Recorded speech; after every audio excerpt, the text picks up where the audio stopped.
Samototransni kompaniyani sotib olganman 2015-yil. Misol uchun ba'zi kompaniyalar Amazonga faqat addicted bo'lib qolgan bo'lsa, ba'zi kompaniyalar ko'cha bilan ishlaydi faqat. Nimaga har doim o'zinglarni to'g'ri deb bilasizlar?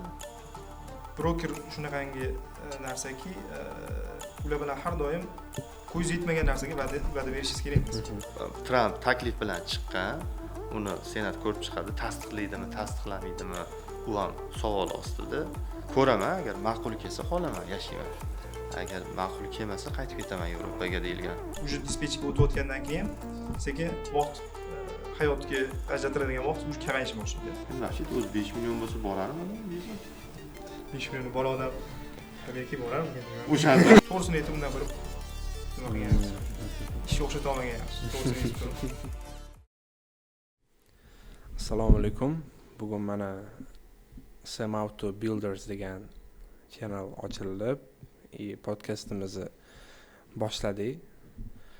Hop, Nodar akamlar Samauto Tracking Company ownerlari, one of the most reputable company in US. O'zbeklar ichida reputatsiyaga ega bo'lgan kompaniya. 100 tadan oshiq menimcha traklar bor. Bugun o'sha kompaniya qanday qurilgan, nima xatolar bo'lgan, bu bosqichgacha kimlar bor, kimlar yo'q. Undan tashqari Amerikadagi hayot, misol uchun boshqalarga tavsiya qilasizmi Amerikaga borishni yo'qmi? Plus minus tomonlari, misol uchun O'zbekistonga keldi, hozir bir haftacha bo'ldi, compare qilib ko'rsatib beriladi. Aytib ozgina ma'lumot berib. Shu umumiy, misol uchun tracking logistikasiga qiziqadiganlar uchun tavsiya qilinadi bu podkast. Plus Samauto jamoasiga qo'shilish ruhini ham bag'ishlash plani orada o'tib ketiladi. Agar anglishni biladigan bu misol uchun yaxshi kadrlar bo'lsa ham, ularni misol uchun bemalol shikosi bo'ladi, to'g'rimi? Bekzod Samauto kompaniyaning main dispetchlaridan biri. O'sha 2021-yildan beri Samauto bilan tushish, balandliklar, pastliklarni birgalikda ko'rib, yelkama-yelka turib, misol uchun bu ham ancha katta period. Hurmatimiz cheksiz Bekzodga deyman. Zo'r.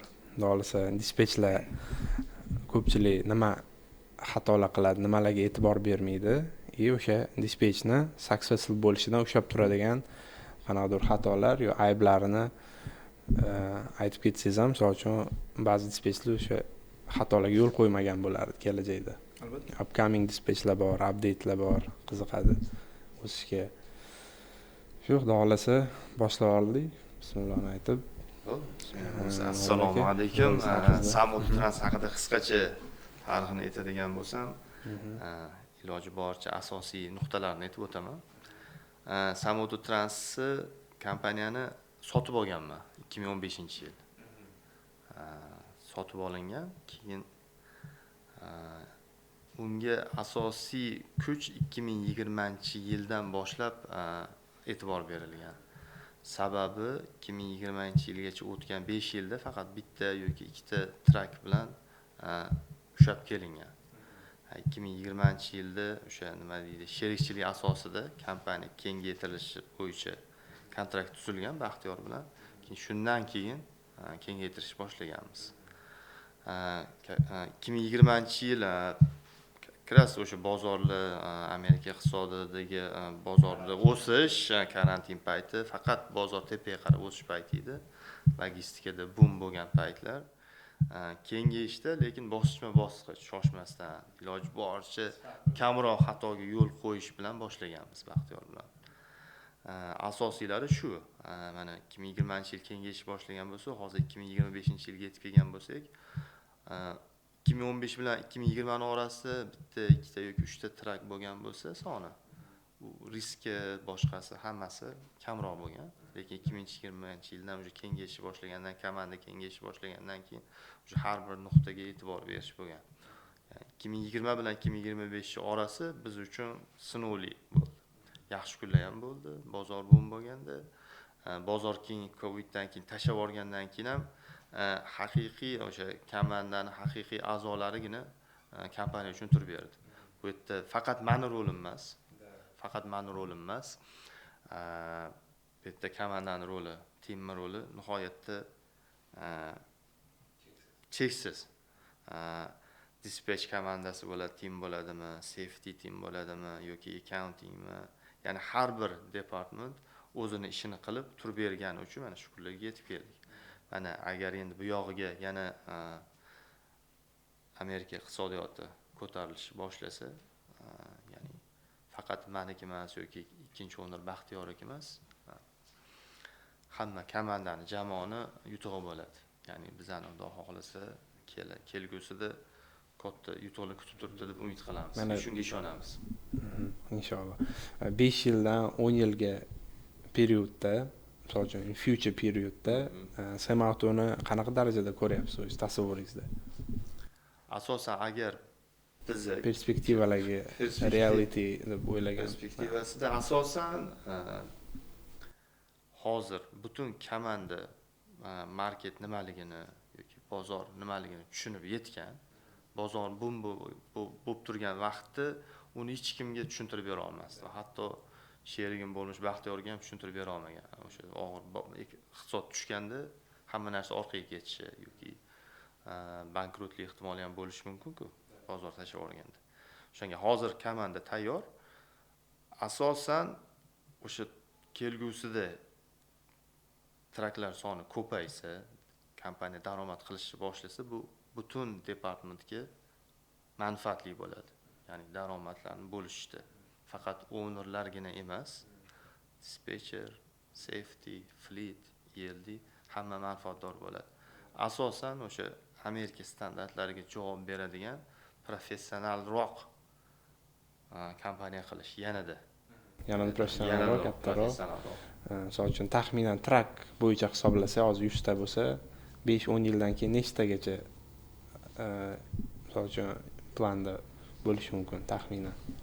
Agar komanda yaxshi bo'lsa, turib berib, o'sha departamentga bo'lingan-ku. Chunki yondashuvimiz boshidan o'sha biror bir kim mana Bezodda agar dispetcher qilib tayinlangan bo'lsa, dispetcher bo'lsa, Bezod bilan sanoqli marta gaplashganman-da, muammo chiqsa ham. Ya'ni bunga ishonib berilgan, dispetcherlikka o'tirgandan keyin boshqa komanda o'z ishini biladi, o'z ishini bilgandan keyin o'ziga qo'yib berilgan. Xuddi shunga o'xshab kengayishda muammo yo'q hech qachon. Komandaga qo'yib beriladi, lekin uni risklarini safety manager hal qiladi. Uni Bezod ham juda yaxshi biladi. Mr. Adam Jahongir hal qiladi. Uni minimal riskka olish harakatida mingta bo'lish oson emas degan u hech qachon maslahatni to'g'ri bergan. 200 ta bo'lsin yoki 300 ta bo'lsin, sifat, safety biror bir kimga zarar yetmasin, biror bir kimga zarar yetkazmaylik degan maqsadda. Asosan shu, asosan sifat mingta bo'lib zararga kirgandan ko'ra 300 ta bo'lib hamma daromadda sifat bilan ilgarilagan ma'qul deb bilaman. Shu.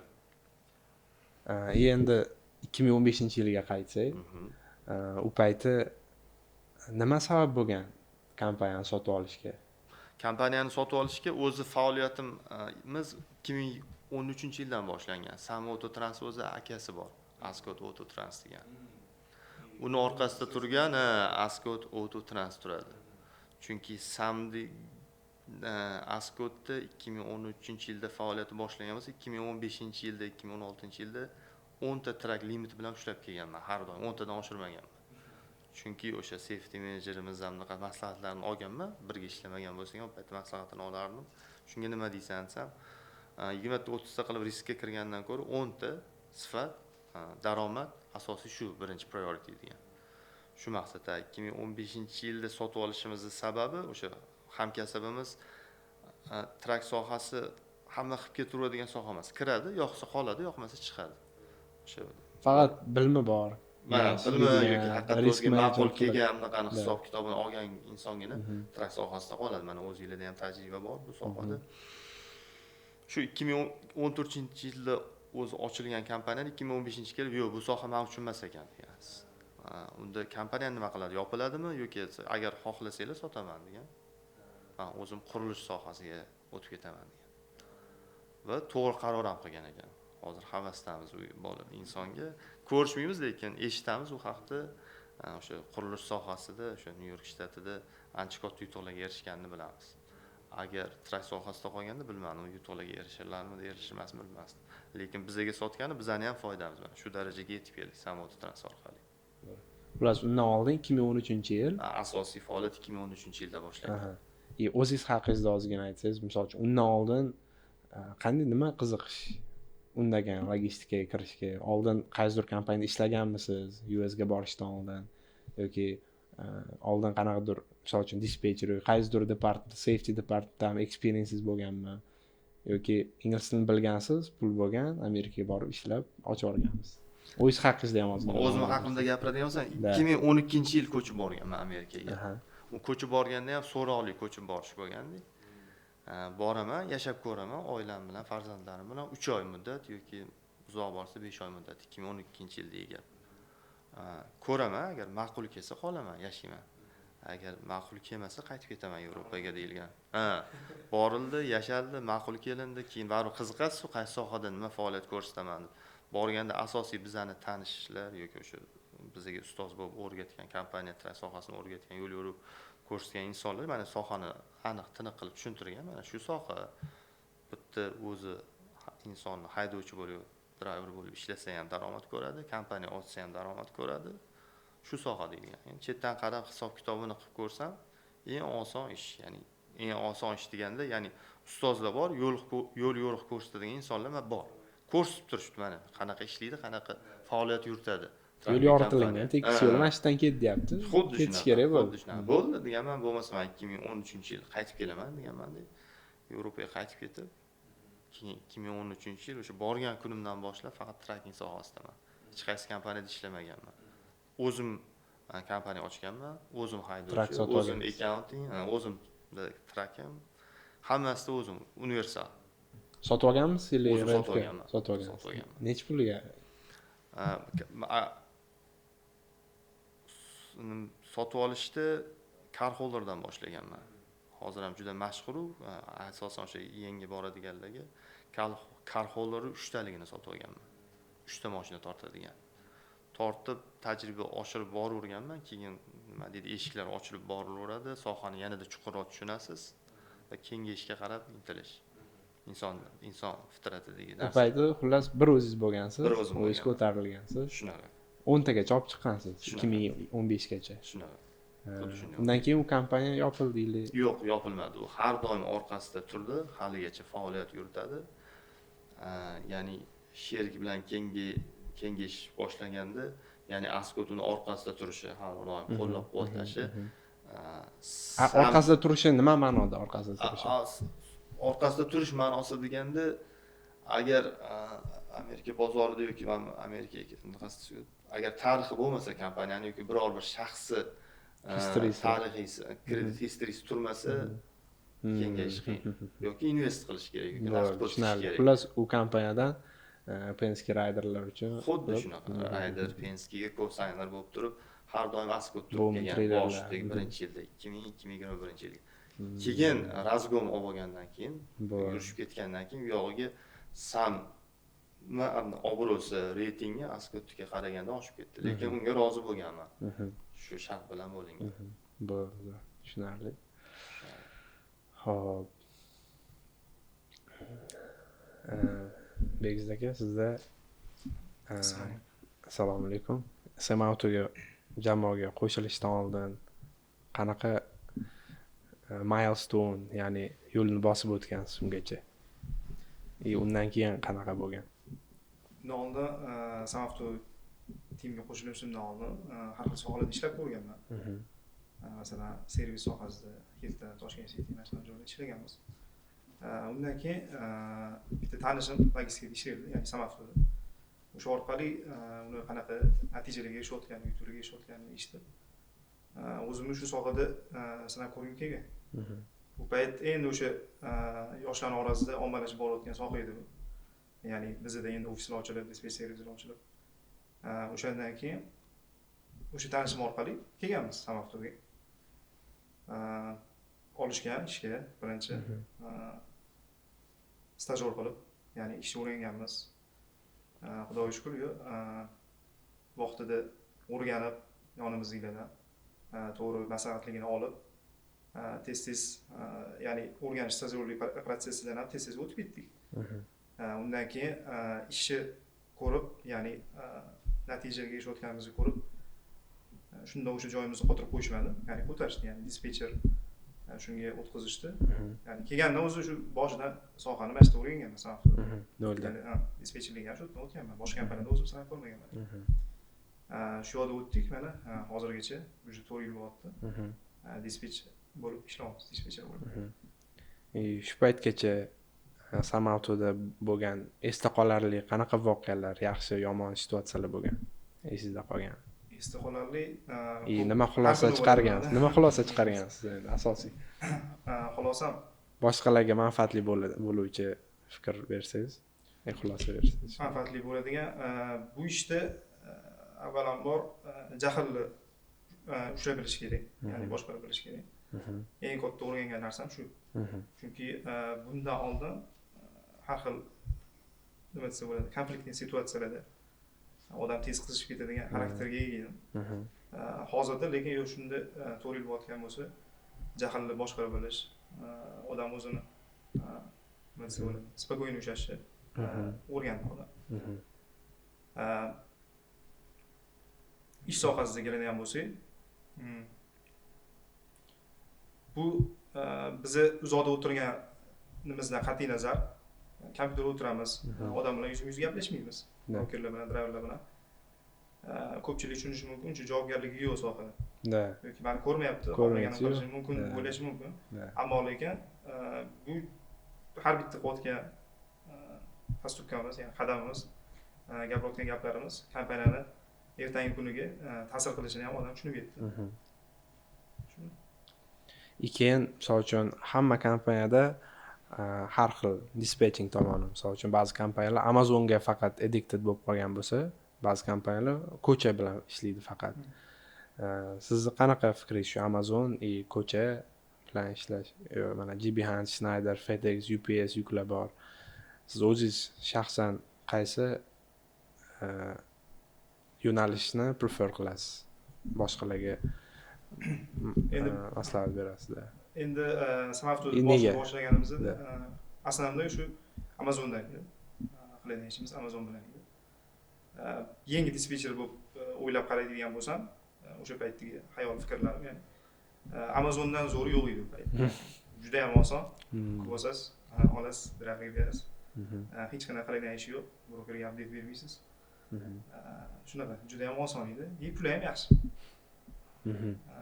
Lekin Amazon shunaqangi narsa ekanki, ya'ni u sizni ertangi masalan ularni podavayt qilib qo'ysangiz, siz haqingizda o'ylamay qo'yar ekan. Shuncha qilib kelgan istoriyangiz bormi, yuklarni qilib kelgan. Ularga dead marketda yoki yaxshi marketda qanaqa aytib bo'lsa ham olib qilgan yukingiz bormi, boshqasi bormi, o'nta ham olgan yuklaringiz bormi? Bitta xato, siz umuman qaytib kechirmas ekan, qaytib qaramas ekan. Shu katta minus Amazon, men o'ylashim bo'yicha. Street brokerlar bilan ishlash, ya'ni DT'da ko'cha yuklari bilan ishlash bilamanda.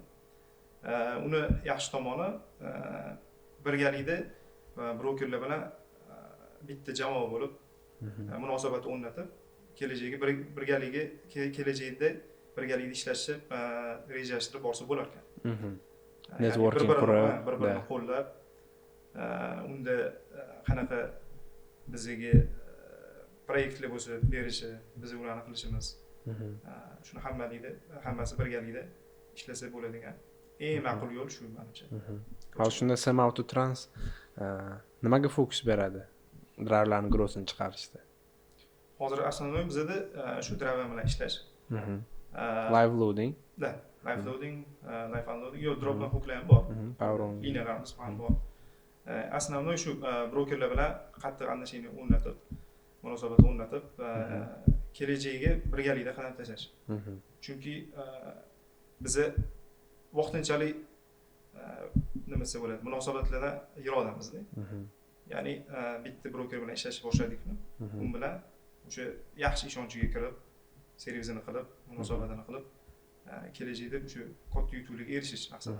Chunki ular ham rivojlanadi, biz ham rivojlanamiz. Yengisi kelib ketursa, joyimizda qotib qolgan bo'lamiz deb o'ylayman. To'g'ri. И mana ko'pchilik o'zingiz Semauto Transda ishlagansiz, mana уже 4-yilda, 5-yil bo'ladi, 4-yil. Boshqa mana upcoming kelayotgan update'dan endi dispetchga o'tmoqchi bo'lgan kadrlarga nima maslahat bera olasiz? Top 3 ta maslahatingizni bersangiz. Update'lar dispetch bo'lmoqchi bo'lganlar, avvalambor endi boshida ish boshlaganda faqat kelaman, ishga o'tiraman, kompyuterimni yoqaman, o'sha qiladigan ishimni qilaman, ketaman, uyga oyligimni olaman degan fokus bo'lib qoladi. Mindset bo'lmasdi. Shunaqa xayolda bo'lib qoladi. Ammo lekin rivojlanishga harakat qilish kerak, o'zimiz ustida ishlash kerak. Bunga albatta vaqt talab etadi. Chunki bir xil yutuqlarga erishish uchun nafaqat tajriba yoki birovdan olingan ilmlar, bilimlar emas, vaqt ham kerak bo'ladi albatta. Chunki vaqt mobaynida har xil siz situatsiyalarni ko'rasiz, o'shandan o'rganib keyingi bosqichlarga o'tasiz. Shunga eng birinchi maslahatim update'larga, ya'ni dispetch bo'lmoqchi bo'lgan update'larga sabrli bo'lish. Keyin faqat o'sha oyligimni olaman, ketaman degan mindsetda emas, rivojlanaman, mana shu yerda tracking biznesga kirib keldimmi, eng cho'qqisiga chiqaman degan maqsadda ishlash kerak. Ya'ni o'zimni ham rivojlantiraman, teamni ham rivojlantiraman degan maqsadda. Da. Keyin yana bitta maslahatim, o'sha dispetchga o'tayotgandan keyin sekin vaqt hayotga ajratiladigan vaqt o'sha kamayishga boshlaydi. O'shanga o'sha payt ushlab qolish kerak. Ya'ni oila, sog'liq va ibodatda. Shularga ham vaqt ajratish o'sha paytdan boshlab plan qilish kerak, rejalashtirish kerak. Zo'r maslahat bo'ldi. Nodir aka, mana Semauto 100 tadan oshiq trak keldi. Endi eshitamiz, har 2 kunda, har 3 kunda qanaqadir kompaniya ochiladi, qanaqadir kompaniya yopiladi. Misol uchun 10 tadan oshmay yana yopilib ketadi. Mayli Amazon birinchi masala, keyin ba'zilar ko'chada ham yurgan safety score boshqa bo'ladi. Qanday erishildi, misol uchun bitta MC'ni yoki ikkita MC'ni yoki orada qanaqadir MC'lar bo'lganmi, ochilib yopilib, xatolar bo'lganmi, nima xatolar bo'lgan orada? Yoki o'sha 2020-yildan beri, 2015-yildan beri bitta MC'ni hozirgi kungacha yopib bormasdan olib kelindim. 10 yildan zo'r savol. 10 yilda misol uchun mana dispetcher ham bezovta yonimizda o'tiribdi. O'sha Semauto Trans bo'lsa, Ascot bo'lsa, undan oldin ikkalasi shu paytgacha non stop nima deydi, revok bo'lmasdan ishlab kelgan. Asosiy anaqasida meni o'zimni prinsiplarim bo'lsa kerak, eng meni omadim kelgan joyi to'g'ri safetyni tanlab olganimni bilaman. To'g'ri komandani tanlab olganim, keyin nima deydi, jamoamizga nimaga bunaqa qilayotganimiz, nimaga ba'zi narsada qattiqqo'llik qilishimiz, nimaga bir xil narsada qaysarlik qilishimiz sababini bularga tushuntirib berganimizda, bular ham tushunib yetgani bizani katta yutuq deb bilaman. Asosiy sababi shu.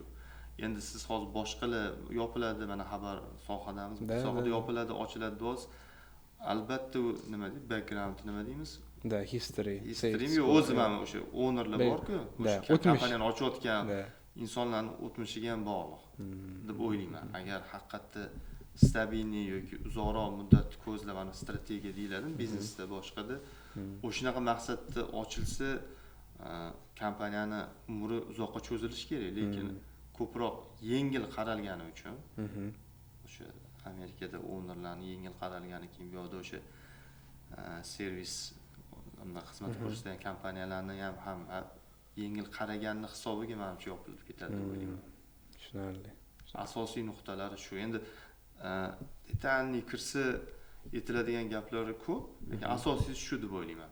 O'zimni prinsipim to'g'ri safetyni qo'lga olganimiz, nimaga bu prinsipda ishlashimizni komandaga, jamoaga tushuntirganimizda ular to'g'ri qabul qilgan.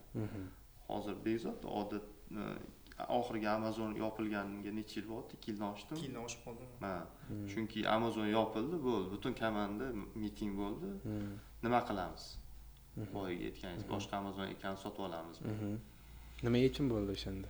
Yechim umumiy miting bo'ldi. Nima qilamiz dedi. Bo'ldi, biz o'ylab ko'raylik, ozgina vaqt beringlar dedi. Chunki Toshkent kamanni haydovchilarni yurg'izish kerak. O'sha haydovchilar ultimatum qo'yapti. Chunki haydovchilar ham salkam. 1-2 kun qolib ketsa, 1-2 kun qolib ketsa, nima deydi? Oq uy darajasida talab qiladi. O'zi yana bir o'zi traktor. To'g'rimi desam, Oq uy darajasida talab qiladi. Shunga o'tirdik, komanda aytdi, nima qilamiz? O'sha Amazon ochiladimi, boshqa driverlar kutyapti, boshqa. Chunki bezod etib o'tgandek Amazonda ishlab yurishgandek ko'proq. Orada ba'zi o'sha spot yuklar yoki datdan qarashmaganmiz. Biz u yoqda Baxtiyor bilan o'tirdik. Albatta nima deydi? Faqat 2 kishi emas-da, qaror qabul qiladigan, maslahat bilan bo'ladi. Accounting menejerimiz ham qatnashdi, safety ham qatnashdi, fleet hamma qatnashdi, top management qatnashdi. Hamma fikrini eshitamiz dedik. Eshitdik, hammani Baxtiyorga berdik. Aytganingizdek, har doim zapas aerodrom bo'lganda zapas MC'li yo'q emas, bor. Qachon aktiv qilamiz degan savolni qo'ydi Baxtiyor. Keyin accounting eshitsa, tezlashtirish kerak yoki hozir oxirida umumiy qarorimni aytaman dedi accounting. Safety boshqa hamma o'zini fikrini aytdi. Qancha vaqt oladi, nima, qanchaga tushib turganimiz shu narsalar qo'yildi. Keyin oxiri so'z aytish navbati menga keldi, oxiriga. Undan oldin kechqurun bilan o'ylab chiqqan edim. Mana shu kun bizga shans, mana shu kunni qanchadan beri kutib yashayotgandim dedim. Boshqa Amazon ochmaymiz dedim. Boshqa Amazon ochmaymiz, olmaymiz. Komanda ko'cha yuklariga yoki brokerga yoki dedicated lane'larga o'rganadi. Yana bozorda chuqurroq kirib borishga boramiz yoki bizani tashab ketadigan haydovchilar tashab ketadi. Dispatch team yoki boshqa komandada ham agar shu bilan kelajagini Amazon bilan ko'rgan bo'lsa, Amazonning qaysarligi bilan kelajagini ko'rgan bo'lsa, unda ular ham ketishadi. Boshqa ilojimiz yo'q. Shunda qolamiz dedik. Toshkent komanda unda bilmayman, sizlar bu yerda baribir alohida gaplashgansiz, qanaqa qabul qilgansizlar? Shu prinsipda qoldim, bo'ldi dedim. Vaqti agar mashi bo'lsa bo'ladi, bo'lmasa menga qizig'i yo'q. Agar unda qilsa trak olaman deb, owner operator chiqib ketaman. Naborot stress free. Azza qilib qolgan haydovchilarga o'xshab toza nima deydi, grossdan menimcha olib ishlayman. Hech qanaqa bir javobgarlik yo'q dedim. Shunaqa qilgan qat'iyat bilan qaror qabul qildik. Aytadigan so'z men oxirida qoldi. Keyin qolganlar bo'pti deyishdi, yo'q deyishmadi. Endi kimni ichidan nima o'tdi, nima qo'ydi. Lekin bir vaqt o'zida o'sha haftasiga 200 ming atrofida, 250 ming atrofida zarar kirishni boshladik haftasiga. U oson qaror emas, lekin bilmadim, Baxtiyor ham bilib turibman vaziyatni, lekin boshqa ilojimiz yo'q edi-da. Yaxshiligiga bo'lgan ekan deb o'ylayman. Ya'ni ancha-muncha komanda ham umumiy holatda ko'p narsani o'rgandik. Amazonsiz hayot borligini his qildik deydi hamma. O'ldirmaydigan narsa kuchliroq qiladi deydi. Shunaqa. Ya'ni naborot bilmadim. Dispetcherlarga ham boshqalarga ham stress kamroq. Chunki Amazonda hamma stressda o'tirardi. To'g'ri. Ya'ni refresh qilib, robotga o'xshaydi. Vaqtdan bunaqasi yo'q. Amazon qaysi paytga berishini bilmaysiz. Bezod aytib o'tdi, live load yoki broker bilan ulardan yuk olish dedicated aniq kuni bor yoki xato o'tgan taqdirda ham dispatch teamdan yoki haydovchidan o'tgan xatoda ham inson faktor rol o'ynaganini broker tushunadi, lekin Amazon tushunmaydi. To'g'ri. Amazon tushunmaydi. Panish qiladi bu. Shu asosiy nuqtalar. Keyin Begzit aka, mana misol uchun Amazonda asosan ishlaganman boshida o'sha board Amazon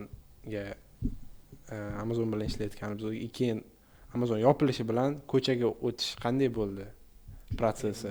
Siz misol uchun ana ko'cha bo'yicha unaqa bilimingiz kuchli bo'lmagan, baribir. U bilimni qayerdan oldingiz misol uchun yoki oddiy brokerlar bilan gaplashib, telefon qilib, networking qilib o'zingiz o'rganib oldingizmi yoki kompaniya tomonidan kimdirlarga o'rgatdimi yo nima, qanaqa bo'ldi? Endi ko'cha bilan qanday ko'chaga kirib bordinglar? Amazon yopilganda birinchi tushunib yetgan narsamiz уже qolib tushib qolgan bo'lgan ekanmiz. Komfort zona. Komfort zonaga. Refresh qilish. Odamlarga sistemlashtirilgan hamma narsa o'z bilasiz. O'shanga hech qanaqa ortiqcha ish yo'q edi. Amazon yopilishi bilan o'sha yopilishini eshitganimizda, ya'ni Amazonni boshqa qaytib bormaymiz, ko'cha bilan ishlaymiz. Shuni eshitganimizda robot bo'lgan ekanmiz dedingizmi? Ko'rgan odam uni noto'g'ri fikr deb o'ylaydi boshida. Chunki ko'chani hali ko'rib ko'rmaganmiz biz. To'g'ri. Tajribamizda yo'q. Shunga bizga noto'g'ri bo'lib tuyulgan, ya'ni qilayotgan ishimizni. Boshida Ketmoqchi bo'lgansizlar. shunaqa ketmoqchi emas, endi demak Amazonni yopishadi. Shu Guys, let's get out of here. Amazon gone from here. Shunaqa bo'lgan, lekin yo'q. I will eat laddu. Aha. Keyin yo'q, dietingni ochib, qani nima bor ekan o'zi bu yerda qanaqa ekan deb bo'rtda o'rganishni boshladik. Oramizda bir ikkita dieting tushunadigan bolalar bor edi. Chunki Amazonda bir xil shtatlardan yuk chiqmay qolsa, Powerol'ni ochib qarab o'tirsa bo'ladi dietingni. Boshida shu Powerol'ga qarashni boshladik. Life emas. Yoki shu oylar o'tib, yillar o'tib life'ga o'rganib ketdik ancha. U endi kimdir mana bunaqa qilsang, mana bunaqa bo'ladi deb o'rgatishi bilan baribir vaqt mobaynida o'rgangan narsa baribir boshqa. Shuning uchun vaqt katta rol o'ynagan bo'ldi. To'g'ri xatolar qilganmiz, katta xatolar bo'lgan. Katta yutuqlar ham bo'lgan. Shuni hisobiga xatolarimiz bilmadim kamroqmi, ko'proqmi, lekin xatolarimizni to'g'ri xulosa qilganimiz uchun hozir ancha yaxshi natijaga erishyapmiz. Shu. Misol uchun odam o'zining experience'ida nimadir xatolari bo'ladi-yu. Misol uchun siz ham qanchadir xato qilgandirsiz. Boshqalar Semauto'da fraud yuk olib qo'yilinsa, olib qo'yilinganmi bunaqa yuklar, treylerlar misol uchun loadout treylerlar olinadi, vaqtida olib borib bermaydi, charjlar keladi kompaniyaga, boshqa bo'ladi. Bunaqa situatsiyada nima decision bo'ladi Nodir aka kompaniyada? Misol uchun dispetcherlardan hamma pul charj qilinadi oyliklaridan. Shu mani bitta kamchiligim deyman. Hamma dardini ichingizga yutib. Yo'q, dardim emas. Trufka. Yo'q, mani bitta o'sha kamchiligim deymanmi, yo'q yutug'im deymanmi? Mana endi dispetcherga yoki fleetga yoki safetyga ishonib berilgan-ku. Mani vazifam emas-ku uni orqasidan bo'lish. Bularni muammosida, bular hal qilish kerak o'zaro. To'g'ri. Ish berilgan, berilgan, o'shaning uchun oylik to'lanadi, kontraktda shunaqa bo'lingan. O'sha vazifaga saylangan, hamma qilgan. Shu tarafi bor. Menda asosan mana Bekzod o'zim birgamiz anchadan beri biz bilan birga ishlaydi. Baqir-chaqir bo'lib ketganda ham uncha-munchaga indamayman-da gruppada men eshitib turman, ko'rib turman, ichimga yig'layman ba'zi narsalarda. Lekin nima deydi, anaqani bizib yormaydigan anaqada, nima ritmni bizmaydiganda uncha-muncha narsaga aralashmayman. Chunki ishonib berilgan o'zi hal qilsa. Bo'lmagan taqdirda keyin top menejer bilan short meeting. Nima qanaqa solution deb so'raladi. Ba'zida qizishib ketamiz. Ba'zida qizishib ketganda baland gapiramiz yoki pastroq gapirishimiz mumkin. U ish vaqtidagi narsa endi oldindan aytib kelingan ekan. Ish vaqtidagi narsa bu personal emas hech qachon. Mabodo sen meni so'kib yuborsang. Misol uchun bunaqa bo'lmaydi, bo'lmasa ham kerak. Xolos, Bekzod mabodo qattiq gapirib qo'ygan taqdirda ish vaqtida gapirgan bo'lsa, unga nima shaxsiy ham daqa olinmaydi-da. Bo'ldi, ish payti tugagan, ish esdan chiqadi. Bo'ldi, ertasi kuni ish davom etib ketaveradi. Mana shu hamdaqani yoqtiraman, mana shu ishlash usulini deyman. To'g'ri. Shunga mendiga hamdaqa shu pozitsiya deyman, balki nima deydi, uzoq muddat musofirchilikda yashab o'sha nima deydi, Yevro standart yoki Amerika standarti ta'sirimi, bilmadim, yoki atrofimdagi komandaniga ishonishimmi, shu bo'lsa kerak deb o'ylayman. Tushunarli. Shu asosiysi.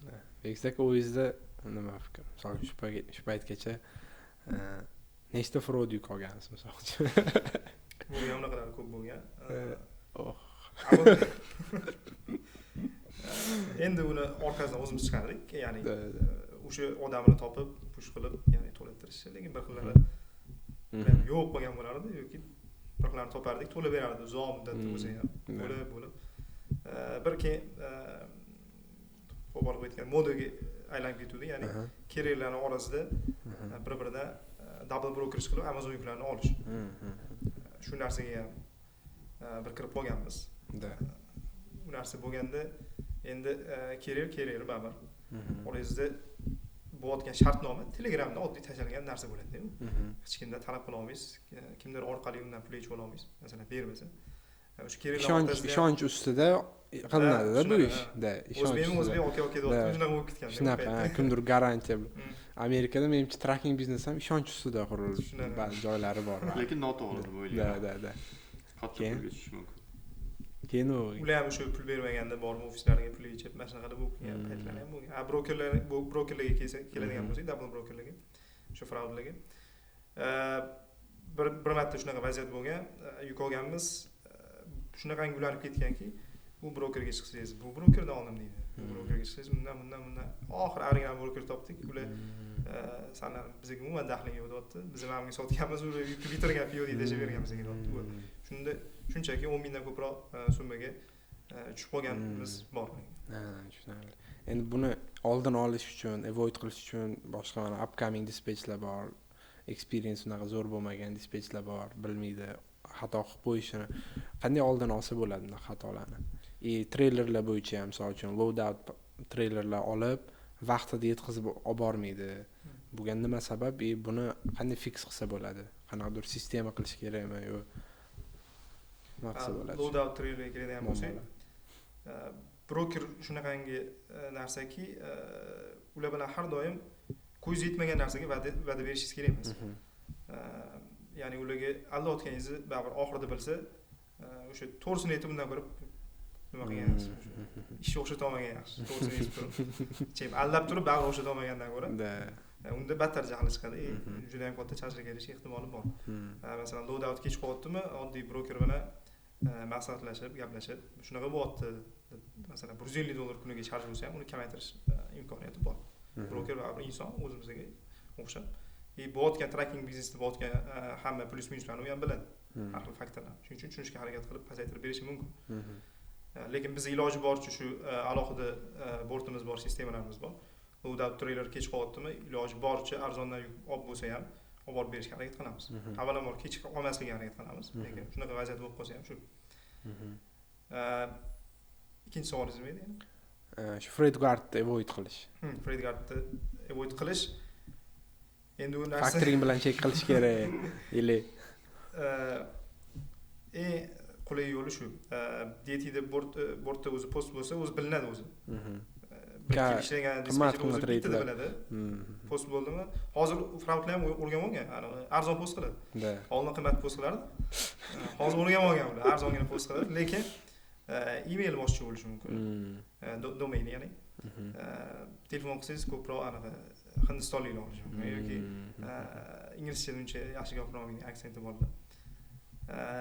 Yana bitta narsa, MC'ni ko'pchilik chek qilmasdan bera oladi.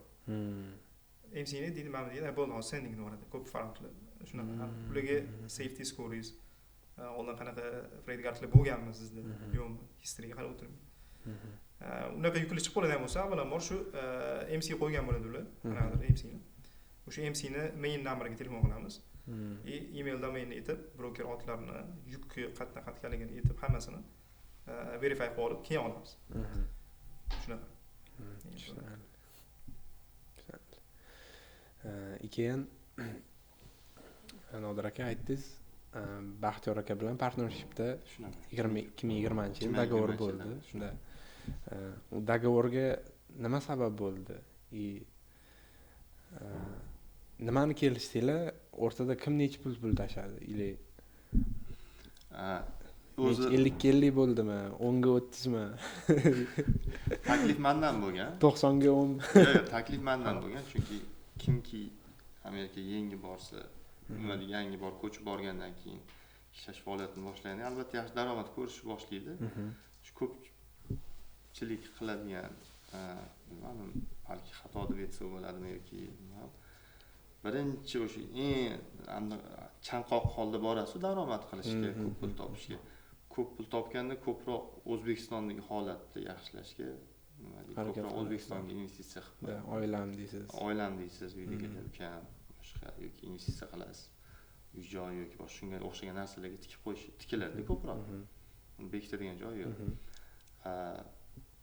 Menda o'sha o'zimga keladigan insonlarga aytaman, pul to'pla, boshqa ish qilaylik, biznes bo'lsa, daromadingni yo'l qo'y, keyin nima xohlasang olib borib sotib olaverasan.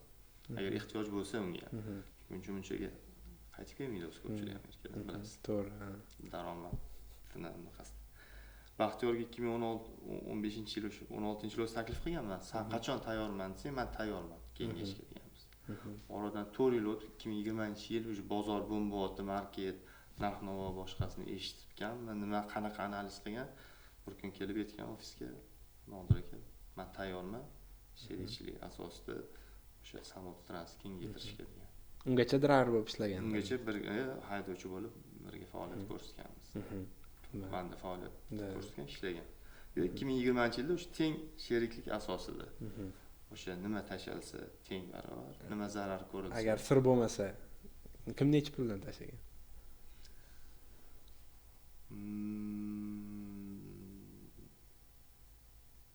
Yo, sirmi? Sirmas, men aytsam bo'ladimi? Qanaqa aytsa bo'lar ekan? Aytavering. Yo'q. Men ko'proq tashlaganman. Vaqtida uyaltirib, o'shani ayta qolay bo'ldi. Bo'pti. Sonlarni aytmay, men ko'proq tashlaganman. Bo'ldi. Ha, tushunarli. Keyin nechiga foyda profit qanaqa bo'lingan? Misol uchun kimdir partnership bilan ish boshlamoqchi bo'lsa, misol uchun men qaysidir odam bilan misol uchun partnership qilmoqchi bo'lsam-da, nima maslahat bergan bo'lardingiz? Partnership qilish kerakmi o'zi, yoki o'zim bo'lib boshlagan yaxshi? Agar o'zingiz qila olsangiz, partner kerak emas. Agar o'zingiz kuchingiz, agar o'zingiz to'g'ri baholo olsangiz. Chunki men boshida aytdim-ku, men o'zimni baholo olganman. Mengacha 10 tagacha kuchim yetadi. 10 tadan kengayish, shu komanda bo'lib ketish, shuni boshqarish yoki o'sha baland pastlariga chidashga men o'zimni to'g'ri baholaganman deb o'ylayman. 10 tada to'xtatganman o'zimni. Baxtiyor qo'shilgandan keyin u yo'g'iga limit yo'q deganmiz. Deb o'ylardik. Baxtiyorlar safety manager olgandan keyin u limit qo'yganmiz ekan. Uni ham gapini olishga majburmiz, chunki faktlar bilan keltiradi. O'shanga agar o'zingiz qila olsangiz, o'zingiz to'g'ri bahola olsangiz, sherik kerak emas. Agar o'zingiz qayerdadir to'xtashingizni yoki qayerdadir kamchiliklaringizni yoki nimadadir anaqalaringizni bilsangiz, albatta sherik kerak bo'ladi. Sherik motivatsiya ham beradi. Mana siz umumiy biznesni siz qaysi partida turib berasiz? Misol uchun qaysi tomonlaringiz kuchli? Baxtiyor aka qaysi partida turib berib, qaysi tomonlari kuchli bo'lib shunaqa kompaniyani ko'targansizlar? Siz kuchli, Baxtiyor akani kuchli. Partner topishda ham misol uchun qaysi tomonlarga e'tibor berib tanlagansiz? Nima aynan Baxtiyor aka boshqalar emas? Baxtiyor bilan 7 yil kelib o'sha ko'chib borgandan keyin Amerikaga 7 yil ishlagan bo'lsa, u o'zi meni xarakterimni 100% bilgan, kimligimni, qanaqa muomala qilishimni. Men Baxtiyorni qanaqaligini bilganman 7 yil davomida. Uni orasida bizda ishlab ketgan haydovchilar ham bor. Lekin ular bilan unga yetib bormaganmiz deydi, ba'zilari bilan deyman. Lekin ba'zilari bor hali ham rejada nima deydi, nima partner bo'lishini qasdi. Bilib bo'lmaydi, vaqt ko'rsatadi. Agar bizni kengayadigan bo'lsa, mana Bekzodlar nima qiladigan bo'lsa, hali Bekzod bilan ham partner bo'lishimiz mumkin. Chunki bizdagi Baxtiyor bilan bo'lgan prinsip $100 ikkalamiz cho'nchagimizga solmaylik, mayli Sardorlik Bekzod bilan bo'lishaylik, lekin kontraktga asoslangan o'sha martlaricha quantity bilan oshib ketadi. O'shandaqada bo'lishaylik degan maqsaddan yondashilgan. Agar savolga to'g'ri javob bera olgan bo'lsam, shu agar. Ana kuchli tomonlar. Siz nima kuchli tomonda? Kuchli tomonda chalib ketamiz, uzr. Kuchli tomonda o'sha biz Yevropada o'tgan hayotimizda men ko'proq Angliyada yashagan bo'lsam, Londonda Baxtiyor 4-5 yil kollej bitirgandan keyin Toshkentga qaytib kelgan. Men qolgan o'rgangan narsam, o'tdagi qilgan xatolarni Amerikada qaytarmaslikka qasam ichib borganman. Aynan asosiy qanaqa xatolar? Finans, birinchisi pul masalasi. Ishonuvchan bo'lmasligi. Ishonuvchan. Keyin bilasiz, albatta sohadan xabaringiz bor, credit history. Naqd pul bilan ishlash Amerikada nima deydi? Naqd pul bilan ishlayverasiz, lekin shubhalar ortadi. Soliq bo'limidan boshqa naqd ko'rsangiz, uni bunaqasini so'raydi-da. Qayerdan keladi? To'g'ri javob. O'shanga albatta finans tarafiga qattiq qo'lligim menimcha. Keyin o'sha reputatsiyamni o'sha 2020-yilgacha bundan buyog'iga maksimum harakat qilyapmiz. Ushlab kelishdi. O'sha meni tarafim. U yoqqa Baxtiyorda aralashmaydi. Baxtiyor aralashmaydi. Agar men yo'q desam bo'ldi. Mavzu yopiladi. Baxtiyor aka. Baxtiyor aka kuchli tarafi mana operationda, boshqada o'sha nima deydi? Baqir-chaqir, baland, past gaplarda yoki dispatch team boshqalarni boshqarishda Baxtiyor mas'uliyatidan past ko'p. o'rni ko'p, Tushunarli. Endi kuchli tarafi. mana shuncha 100 ta trakli kompaniyani Amerikadan turib onlayn boshqarasizlar, to'g'rimi? Shunaqa. И ko'pchilik onlayn misol uchun fikrlashgan, o'ylashgan qiynaladi-da. Onlayn o'zi hatto Telegramda u bu kim bilan gaplasha olmaydi ba'zilar. Onlayn ko'rishib gaplasha boshqa deydi. Qanday iloji bor onlayn shuncha komandani ofisda menimcha nechta 50 tadan oshiq 60 30 dan oshiq odamlar. 40 ta xodim borda, fleet 40 plyusda 40 plyus komandani qanday boshqarishga muvaffaq bo'lyapsizlar onlaynda? Ili o'sha 2020-yil kelishda mana komandani 40 ta bo'lgan kim yig'gan, kim atrak qilgan kompaniyaga? Plus da kim hissasi bor bunda? Baxtiyor aka yoki O'zbekistonda bo'lganmi shu paytgacha? Yo'q. Uni yana bitta bunaqasi ochilar ekanda, bezot sirlari unda deyman. Agar bilmagan bo'lsa, bezdan bilib olar ekan. 2016-yildan o'zimni tug'ishgan ukamga accountingga berganman. Bill of lading, o'sha invoicelar bilan ukam shug'ullanardi, Carrefour bor edi. Hatto o'sha Odil ismi, ukam shug'ullangan. Keyin 2020-yilga kelganda o'sha sherikchilik bo'lganda albatta maslahat bo'ladi. Agar off desang, Odilni qo'ymaymiz desang, muammo yo'q deganman. Endi hayot taqdir qizig'ligini qarang, chunki 2020-yilgacha Odil accounting bo'lib turib Baxtiyorga davlena qilib kelgan bo'lsa, Filovreding yo'q. Qani, chek qani, nimaga qo'ymading? Nimaga bunga qo'l qo'ydirmading degan bunaqalar bo'lgan bo'lsa, naborot bo'lib qoldi. Keyin Baxtiyor aytdi, Odilni qo'yamiz dedi. Bo'lmasa Odil bilan qasdim bor. Odil bilan gaplashaman dedim. Odil shunaqa o'zgarishlar, nima deysan? Sen shu hamnaqa vazifaga Baxtiyor hamnaqa ko'ryaptim. Endi albatta meni ukamsan. Men ham yo'q demayman, normalda endi birga ishlaganmiz bilasan desam. Yo nima desanglar shu, men roziman, ishmi ish deganda boyiga gap. Ish vaqtida hech qanaqa nothing personal deyilgan. Yo'q, kelishganmiz, ukamni qo'yganmiz xabar bo'lgani uchun. Odilni menejermentga qo'yganmiz. Kengayib borgan mana ishchilarni, bezotlarni, boshqa timlarni hire qilishni boshlab, boshida Toshkent timi boshida Odil turadi. Dispatch team manager Odil bo'lganini hisobiga, Odilga ishonganimizga menimcha shu natijalarga erishdik deb o'ylayman. Asosiy nuqtasi shu. Ya'ni ikkita xodimimiz ham bor, ikkita xodimimiz bitta safety o'sha Londondan turib boshqaradi. Jahongir aka suhbatlashgan, so'yiz ham bilgan bo'lsangiz kerak, suhbatda o'zi bilasiz, kim nimadan xabardor. Shunday. Jahongir, keyin yana bitta xodimimiz bor, cost control hamnaqa, u ham ular Londondan turib faoliyat yuritishadi. Kerak paytda safety har doim uchib boradi USga. Safety demak kompaniyani sifatini ushlab turgan odam Jahongir aka. Sifatiga qarab hamma top management, dispatch team, safety team, account team hamma o'zini vazifasini ushlab turibdi. Agar biror bir kim qoqilganda to'g'ri, yaxshi natijalarga erishmaslik deb o'ylayman. Oqibatlari yomon bo'lardi. To'g'ri. Endi Jahongir akani komandaga qo'shilishiga nima sabab bo'lgan? Qayerdan? Jahongir akani qo'shilishiga biz undan oldin safety qilganmiz, lekin safetyni boshlang'ich davrida edik. Qilingan yo'q emas, bo'lyapti. Outsourcing olganmiz, ham safety'miz bor, amallig'imiz. Keyin safety manager o'zi ba'zi bir sharoitidan kelib chiqqan holda menga ruxsat berasizlar degan. Ruxsat berganimizda endi kimni qo'yishi maslahatlashganmiz Baxtiyor bilan. Maslahatlashganda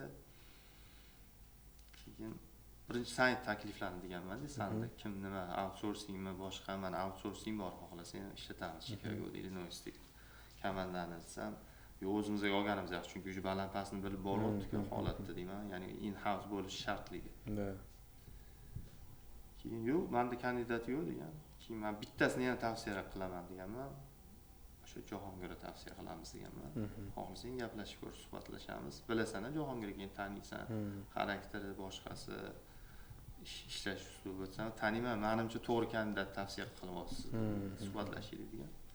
Suhbatlashganmiz. Birinchi suhbatning o'zidan shunday shartlarni qo'ygan. Baxtiyorga qaragan va mana shu professional ishlash bo'ladi. Oldin bir hozir paytgacha xodimlarni ishga olsan, dispetcher olsan, hamma narsani bilaman deb keladi-ku. Bilasanmi, siz bilaman deb Jahongir aytgan. Test qilingan. Men masalan tushunaman, insurance boshqa, claim bu narsalarni tushunaman. Lekin safety degan men bu narsalarni tushunmayman. Menga vaqt kerak bo'ladi o'rganib chiqish uchun. Sanlardan yordam kerak bo'ladi. Menga kerak bo'lsa o'zim qo'shimcha kurs olib o'zim ustimda ishlayman degan. Narx shuncha bo'ladi oylik degan. Shatta stol ustiga qo'yganda. Keyin Baxtiyor aytgan, "Bo'ldi, ko'p so'ravermayaptilarmi?" deb messenjda yozganda, miting davom etyapti. "Bo'ldi, ko'p so'ravermayaptilarmi?" deganda. Sifat xohlasang arzon bo'lmaydi deganman-da. Arzon narsa topamiz, lekin aniq bizani trillion go'rga tiqadi deganman-da. To'g'ri.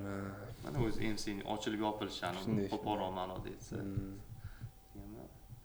Mayli, to'y deb bo'lsin deganda, xayr qilamiz, tur kontrakt qilganmiz shu. Yo'q, shu kungacha necha yildan beri birgasizlar shunda? 2002-yilmi, 2021 yil oxirida. Bezovsan borgan kim edi kelganingda safety? Jahongirmi? Jahongir akam edi. 21 oxirlari bo'lgan. Уже Jahongir 2021dan boshlagan ekanmiz yozda. 4 yil ekan. Shunaqa. Endi o'zingizdan suhbatda bo'lgansiz, o'zingiz bilan esingizda bo'lsa, Zoom meeting qilganmiz. Shunaqa. Men ham berib yuborsam bo'ladi qaror.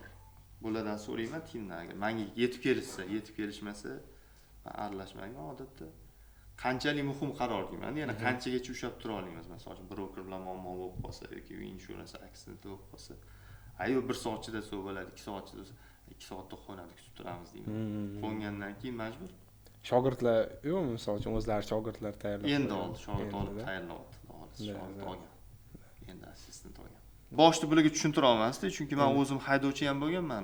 Farqi shundaki, ba'zi ownerlar shunda trak sohada sirazi owner bo'ladi-da, investitsiya qiladi owner. Lekin men o'zim haydovchi bo'lganman. Boshida ish boshlaganimda dispetch servis olganman, boshqaman. Bilgan. Kutib yotaveraman, telefon qilsam ham qaryapmiz deydi. Qaryapmiz deyishadi.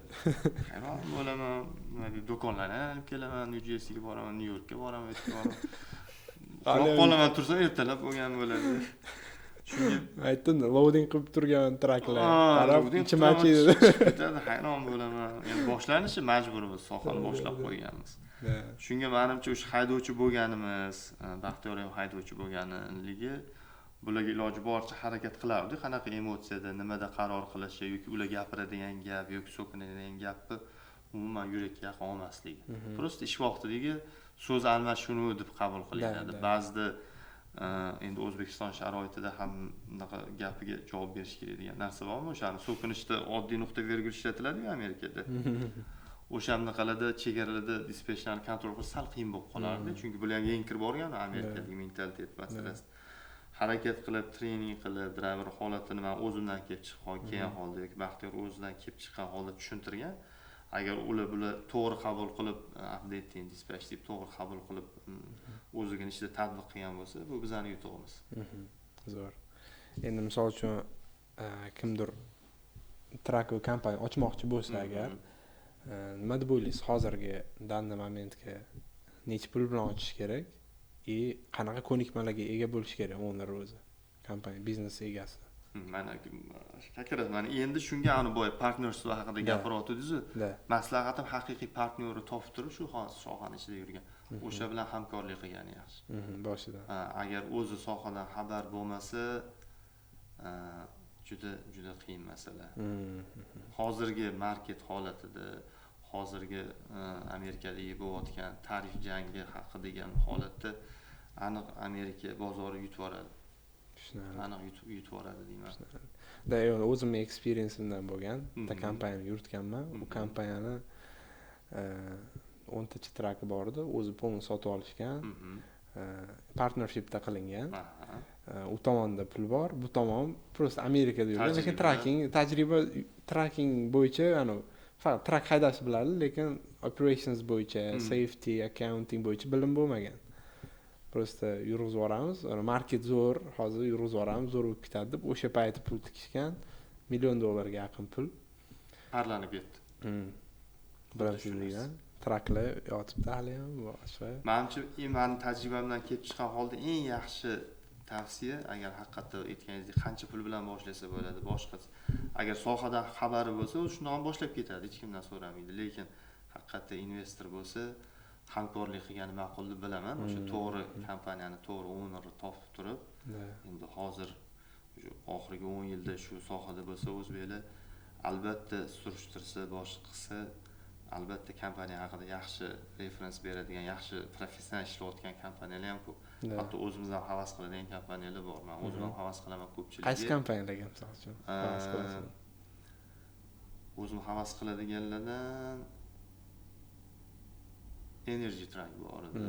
Keyin juda ko'p anaqa o'rganganimiz Unitrans bor. Juda ko'p sohada anaqadan o'rganganmiz ulardan ham. Yana boshqa millat vakili, Ukrainalarning ba'zi bir Alvel degan kompaniyalar. Bilasiz, xabaringiz bormi? Ularga havas qilamiz, ya'ni yondashuvi, professionalligiga albatta hurmatimiz cheksiz. Zo'r. Hurmatimiz cheksiz. Zo'r. Shu. Mana trackingdan tashqari yana nima bizneslaringiz bor o'zingiz? Nima Agar plan qilyapsiz? o'z nima deydi, bozor ko'tarilganda Begzod shunaqa rejalar katta edi, o'sha boom bo'lgan paytlarda. Nimalardir qilmoqchi edik-da. Endi hozir aytolmayman har xil proyektlarni, shu qurilish sohasi, boshqa yana nimadir sohalarga, o'zingiz qiziqqan sohalarga. Agar haqiqatda pul ortsa, Alyaskadan anaqa ham sotib olish niyatimiz bor edi, Jahongir akangiz bilan. Jahongir akangiz maslahat asosida. Yo'q, o'shani Air Cargo samolyotlar bilasiz, tashiydi kichkina yo'l yo'q joylarga. Alyaska shtatlardaku samolyotda dastavka ko'p-da, ko'p yuk tashiydigan samolyot. Airlines logistikani ixchamrog'i. O'shanaqa niyatlar ham yo'q emasdi, lekin u niyatdan hali chekinganimiz yo'q.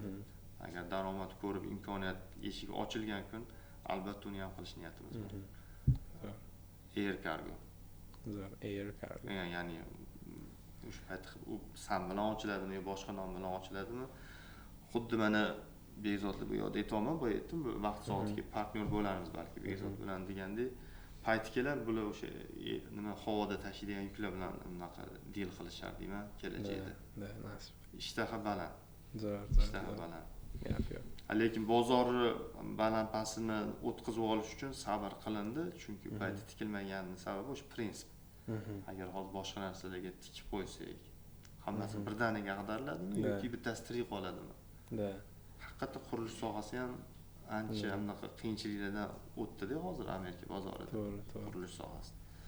O'shanga vaqt ko'rsatadi, niyatlar katta. Shunaqa.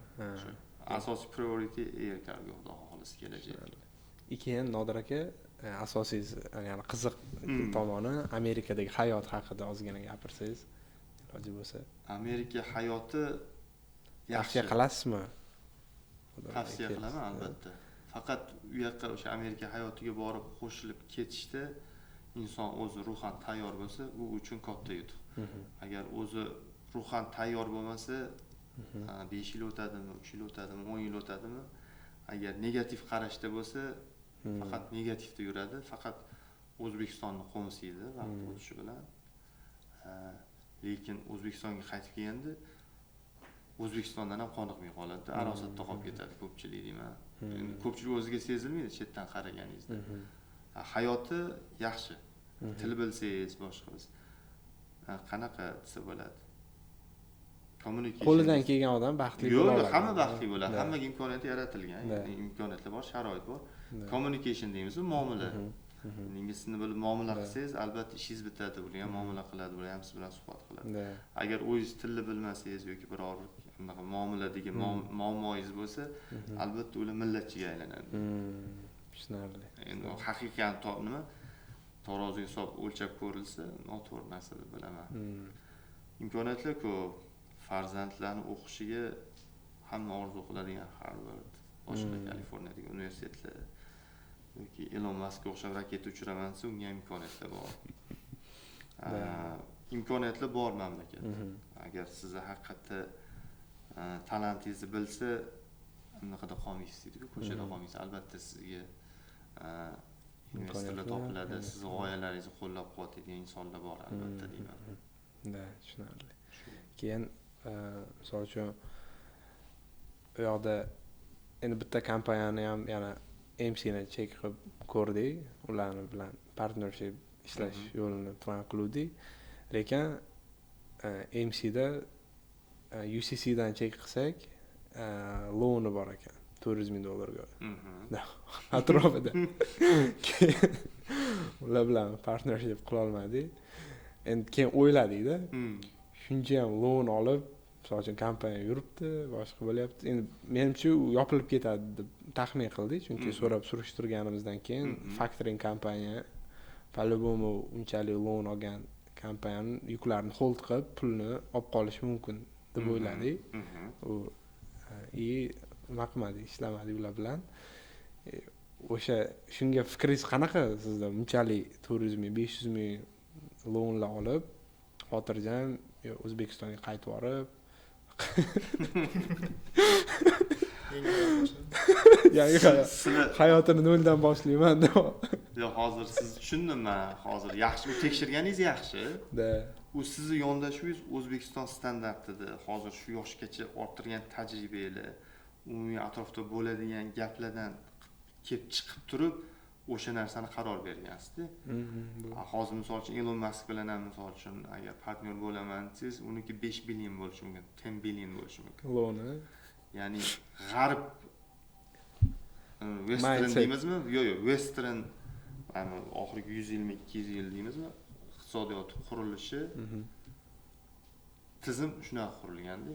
Kompaniyami rivojlanish kerakmi? Albatta qarzi bo'ladi kompaniyani. Hatto Amerikaning o'zini qarzi bor, hozir esimda yo'q, nechidir davlatda o'zining nechidir qarzi deydi. Keyin mana shu Amerikani men ham eshitdim, o'sha o'zi nimalarda ham u rostmi yolg'onmi? Tasdiqlaymiz agar.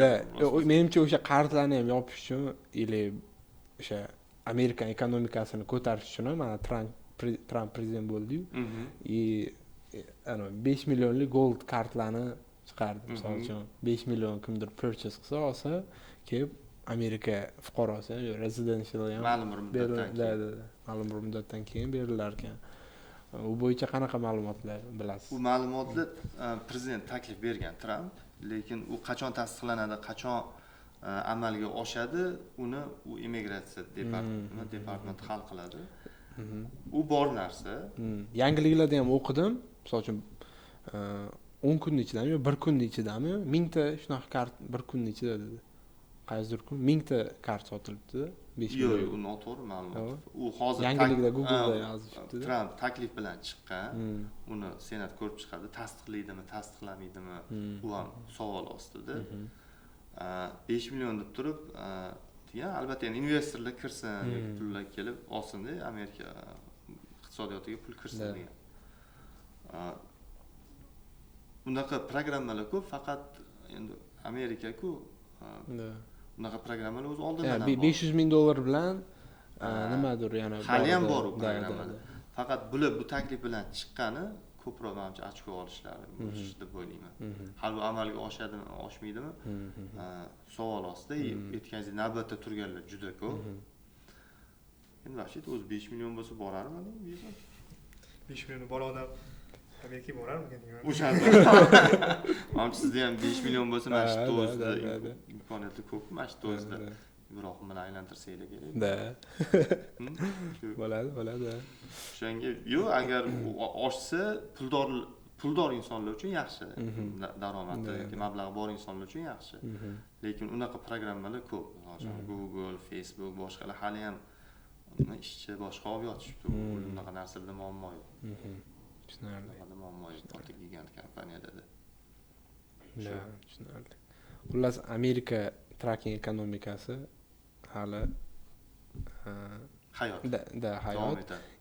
Plus Trump menimcha o'sha Xitoy bilan communicationni qila oladimi, yana o'rnata oladimi, yo'qmi, nima deb o'ylaysiz? Chunki menimcha ko'p yuklar Xitoydan kelardi-yu, oldin. Portlardan, Florida, Kalidan, boshqadan Xitoy yuklar edi asosan. Xitoy bilan communication yaxshi bo'lsa, trackingga ham baribir plusi ancha katta bo'lsa kerak. Hozir chunki yukdan ko'ra track ko'payib ketgan.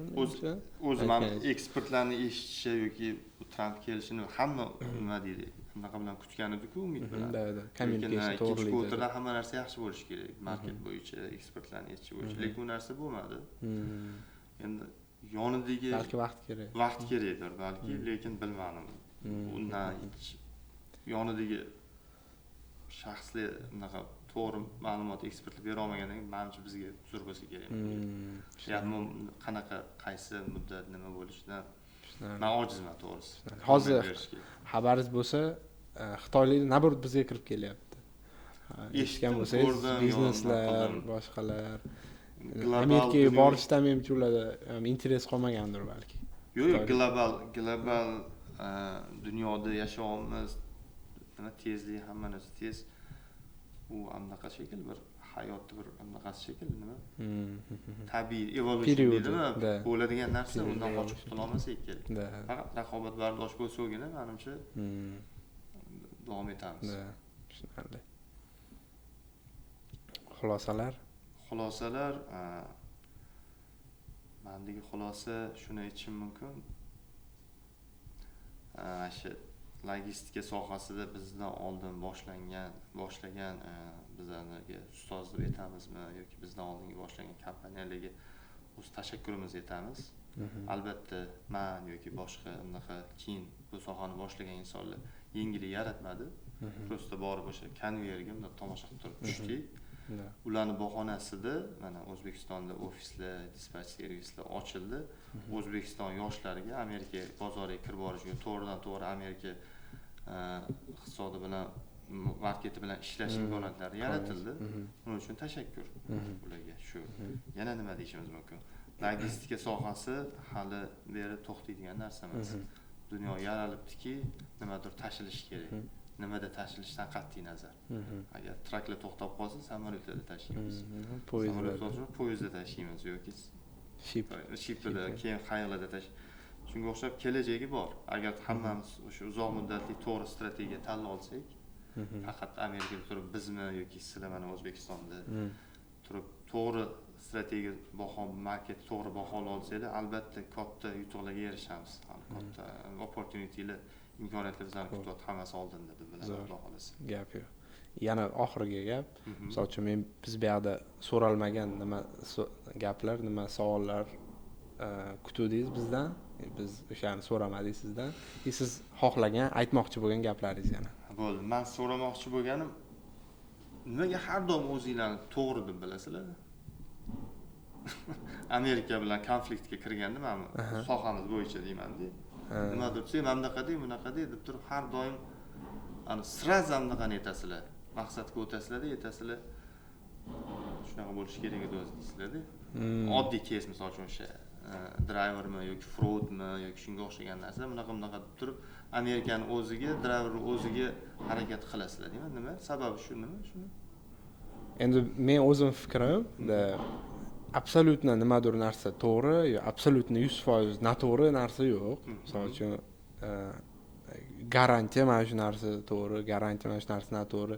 Misol uchun kitoblarda faktlar yozib qo'yilgan bo'lsa ham, u faktni nimadir kompromis tomoni, noto'g'rili joylari ham, mif joylari ham chiqib kelishi mumkin, bo'lishi mumkin. Endi siz fikringiz? Meni fikrim shu, sizning fikringizga qo'shilaman. Ya'ni aytmoqchi bo'lganimiz, hozir gapirgan gaplarimiz 10 yildan keyin o'zimizga xato bo'lib ko'rinadi, o'shandan kelib chiqib hozirgi nima desa bo'ladi, potensialimizdan kelib chiqib gapirayotganimiz uchun balki nohaqdirmiz. Lekin 10 yildan keyin qarasak, nohaq bo'lamiz. Bu sababi unaqa fikrlashning, unaqa gapning sababi bilim pastligidan, tajriba, experience kamligidan, dunyoqarash kamligidan bo'lsa kerak. Yaxshi. Yo'q, men xursandman. Xursandman deylik. Shu menda aytadiganim. Biz so'ramay qolgan savollar, nima savol? So'ramagan savollar, nima, qanaqa savol berishimiz xohlagan bo'lardingiz, misol uchun? Asosan mana Toshkentdagi ofislarda, dispatch servisda ko'proq bilamanki, yoshlarda o'rtacha 17 dan 25-30 gacha. O'sha yosh pokoleniyada. Sababi nimaga? Shu yosh orasida undan kattalar yoki nima haqiqatan ko'p ko'rgan insonlarni ishga olinmaydi yoki ularga to'lanadigan haqda muammomi nima? Shuni Endi, muammosi. siz nima deb o'ylaysiz shunga? O'zingiz fikri nimaga taxminan nimaga shunaqa deb o'ylaysiz? Mani o'ylashim o'sha ingliz tili asosiy birinchi o'chirtda и o'sha chet el bilan hamkorlikda ochilgan universitetlar, o'qishlar, kollejlar ko'pligini hisobiga deyman. И internet asosiysi, internetni Texnika, internet va hozirgi zamonda rivojlanib ketganini hisobiga deb o'ylayman. Da. Sizchi? Endi mani fikrim yoshi kattaroq odamlar bizadagi, ya'ni O'zbekistondagi aholi sal uyalishi ham mumkin. Yo'q, men shunaqa o'tiramanmi, namshlik taqib shunaqa fikrda yashaydigan odamlar ham bor. Lekin yoshlar уже boshqacha sharoitda katta bo'lyapti. Internet bilan boshqa hammasi rivojlanib ketgan payt уже katta bo'lyapti. Shuning uchun ham ular уже 30-40 yoshga kirganda ham bu sohada ishlaydigan bo'lib katta bo'ladi deb o'ylayman. Ya'ni o'sha yoshga yetganda men bunaqa ish qilamanmi deb уже o'ylamaydigan xayolga boradi deb o'ylayman. Tushunarli. Endi meni fikrim o'sha birinchi o'rinda angliskiy. Ingliz tilida endi ko'pchilik yosh kattaroqlarda angliskiy unaqa ravon emas, yaxshi emas. Yoshlarni ko'pchilik olinishiga ham o'sha ingliz tili yoshlar ko'proq biladi, yaxshiroq biladi. Chunki yosh kattaroqlar rus tilida asosan conversation o'sha gaplar bo'lgan. Atak yoshlar ingliz tilida o'sha ko'proq yoshlarni ishga olingan sabab undan kelib chiqib, kattalar bu logistika yoshlarni ishi-yu degan mindset paydo bo'lib qolgan bo'lishi mumkin. Shu sabab ham bo'lishi mumkin. Endi 100% to'g'ri yoki 100% noto'g'ri narsa yo'q. Har doim o'shanaqaga qaraladi. Yo'q, yaxshi. Yaxshi. Yo'q, rahmat, shunchalik. Flexible yoshlar. Misol uchun kattalar o'rgana olmasligi mumkin, nimadir tez o'rganib keta olmasligi mumkin, ko'proq vaqt olishi mumkin. Yoshlarda miyasi toza kelib o'tirib, nima, safetymi bu? Safetyni, accounting 3 ta department berib qo'ysangiz ham o'zi olib borishi mumkin-da yoshlarni. Flexibilligidan. Kechqurun ishlasham. Da. Kechqurun ishlasham. Oilali insonlar qiyin kechasi ishlashi. Shu men red flag. Tushunarli. Yo'q, yaxshi. Rahmat. Zo'r. Rahmat. Bo'ldi, rahmat kattakon. Rahmat suhbat uchun, taklif uchun, mazza qildi. Kelajakda yana ko'proq uyushtirsangiz, keyingi sonlargacha. Amerikada bo'lasizmi? Keyingi sonlarda? Amerikada bo'lsa, Zoom shaklida ham o'tkazishimiz mumkin yoki komandamiz qolgan a'zolari keladi. Fleetdan, safetydan, yana dispatchchi boshqa yoki update menejerlar kelishadi. Bekzod qaytib kelishi mumkin, ba'zi narsalar esdan chiqib qoldi. Bu podkast etmasam bo'lmaydi. Asosiysi boshlab oldik-ku. Da, boshlab oldik. Rahmat kattakon hammaga. Rahmat hammaga. Xo'p, qo'llab-quvvatlab tursalar, like bosib, podeshka qilib. Rahmat. Rahmat kattakon. Sizga rahmat vaqtingiz uchun. Rozi bo'ling. Baraka topinglar.